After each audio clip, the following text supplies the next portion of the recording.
जर तुम्ही तुमचं बिझनेस पेज चालवताय तर 90% चान्सेस आहेत की तुम्ही ते चुकीच्या पद्धतीने रन करताय. ते कसं तर बघा, भरपूर लोक 5-6 महिन्यांपासून काही तर वर्षांपासून पोस्ट करताय, पण हवे तसे रिझल्ट भेटत नाहीये. मग प्रॉब्लेम तुमच्या कंटेंट मध्ये आहे का? तर नाही. मग कसला प्रॉब्लेम आहे?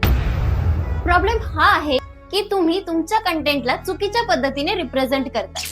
मागच्या व्हिडिओमध्ये आपण बघितलं पर्सनल आणि बिझनेस कंटेंट स्ट्रक्चर कसे वेगळे असतात, आणि आज आपण बिझनेस कंटेंट स्ट्रक्चर बद्दल बोलणार आहोत. या 3 चुका ज्या प्रत्येकाकडून नकळत घडतात. पहिली म्हणजे बाकी गोष्टी इग्नोर करून कंटिन्युअसली आपला बिझनेस काय आहे याबद्दल इन्फॉर्मेशन देत राहणं.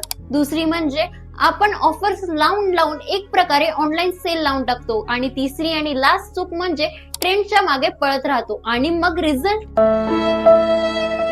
याने काय होईल, आपलं पेज दिसायला सुंदर दिसेल पण मग लोक आपल्याशी कनेक्ट नाही होणार. त्यामुळे जर तुम्हाला तुमचं बिझनेस कंटेंट इम्प्रूव्ह करायचं असेल तर या 3 गोष्टी स्ट्रॉंग कराव्या लागतात. First one is clarity. लोकांना क्लिअरली दिसायला हवं की तुम्ही कोण आहात आणि कोणासाठी आहात. Second one is trust. तुमच्या बिझनेसला आणि ऑफर्सला तेव्हा सिरियसली घेतील जेव्हा ते तुमच्यावर बिलीव्ह करतील. आणि थर्ड पॉइंट म्हणजे डायरेक्शन. फक्त एम्प्टी स्पेस फिल करायला पोस्ट करायचं नाही, तर प्रत्येक पोस्टच्या मागे एक व्हॅलिड रिझन असलं पाहिजे.